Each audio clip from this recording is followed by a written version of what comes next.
حضرت ابراہیم علیہ السلام کو بیٹا قربان کرنے کا حکم۔ حضرت ابراہیم علیہ السلام کو بڑھاپے کی حالت میں دعا مانگنے پر اللہ تعالیٰ نے ایک بردبار بیٹا حضرت اسماعیل علیہ السلام عطا فرمایا۔ جب حضرت اسماعیل علیہ السلام کچھ بڑے ہوئے تو اللہ تعالیٰ نے بطور امتحان آپ علیہ السلام کو بذریعہ خواب اپنا بیٹا قربان کرنے کا حکم دیا۔ آپ علیہ السلام نے اپنا بیٹا خواب میں سامنے پیش کیا تو وہ بھی اللہ تعالیٰ کے لیے قربان ہونے کو تیار ہو گئے۔ آپ علیہ السلام کو بیٹے کو لے کر قربان کرنے کے لیے مینا کے میدان میں پہنچ گئے۔ جب آپ علیہ السلام بیٹے کو لٹا کر قربان کرنے لگے تو اللہ تعالیٰ نے حضرت اسماعیل علیہ السلام کی جگہ مینڈے کو قربان کروا کر آپ علیہ السلام کو سنت کو بعد میں آنے والوں کے لیے جاری کر دیا۔ فرمان الہی پھر جب وہ بیٹا ان کے ساتھ دوڑنے کی عمر کو پہنچا تو ابراہیم علیہ السلام نے کہا، اے میرے بیٹے، میں نے خواب میں تمہیں ذبح کرتے ہوئے دیکھا ہے، اب تم بتاؤ تمہاری کیا رائے ہے؟ بیٹے نے کہا، اے ابا جان، آپ کو جو حکم ملا ہے اس کی تعمیل کیجیے، اگر اللہ نے چاہا تو آپ ضرور مجھے صبر کرنے والوں میں پائیں گے۔ آخر کار جب ان دونوں نے اللہ کا حکم مان لیا اور ابراہیم علیہ السلام نے بیٹے کو ذبح کرنے کے لیے پیشانی کے بل لٹا دیا تو ہم نے انہیں آواز دی، اے ابراہیم، تم نے اپنا خواب سچ کر دکھایا، بے شک ہم نیکی کرنے والوں کو ایسا ہی اچھا صلہ دیا کرتے ہیں۔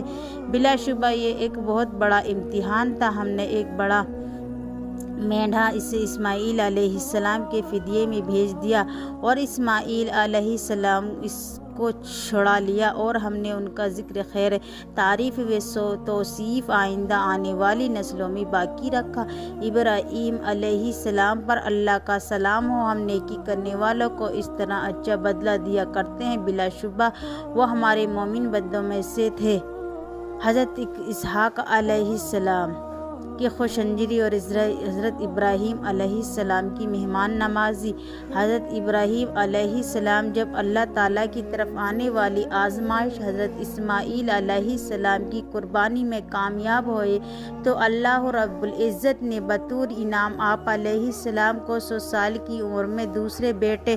فرشتوں نے بیٹے حضرت اسحاق علیہ السلام کی خوشنجری سنائی تو آپ علیہ السلام کی بیوی حضرت سارہ علیہ السلام کو بڑا تعجب ہوا اور ہمارے قاصد فرشتے ابراہیم علیہ السلام کے پاس خوشنجری لے کر پہنچے، انہیں سلام کیا، انہوں نے بھی سلام کا جواب دیا۔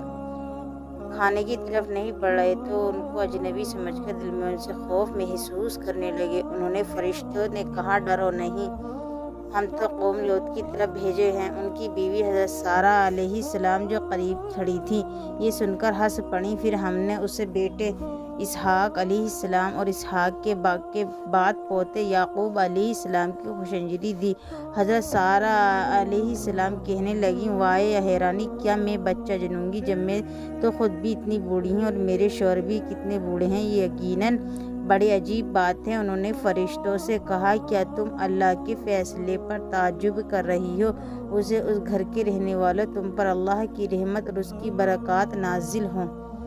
بے شک اللہ تعالیٰ تعریف کے لائق بڑی شان والا ہے۔ ہم نے ابراہیم علیہ السلام کو اسحاق علیہ السلام کی خوشنجری میں دی جو نیک لوگوں میں سے نبی بننے والے تھے۔ اے پیغمبر علیہ السلام، کیا ابراہیم علیہ السلام کے معزز مہمانوں فرشتوں کی خبر پہنچی؟ یہ اجنبی لوگ پھر خاموشی سے اپنے گھر والوں کے پاس گئے اور پوچھا، تم کھانا کھاتے کیوں نہیں ہو؟ پس اپنے دل میں ان سے خوف محسوس کیا اور کہا، آپ ڈرے نہیں ہیں کہ یہ اہل علم کی بیٹے کی خوشنجری سنائی؟ یہ سن کر ان کی بیوی حیرت سے آگے بڑھنے اور تعجب سے پچھلا ہاتھ مارا اور کہا، میں تو ایک بانجھ اور بوڑھی عورت ہوں۔ انہوں نے فرشتوں نے کہا، تمہارے رب نے یہی فرمایا، بے شک وہ خوب حکمت والا ہے، سب کچھ جاننے والا ہے۔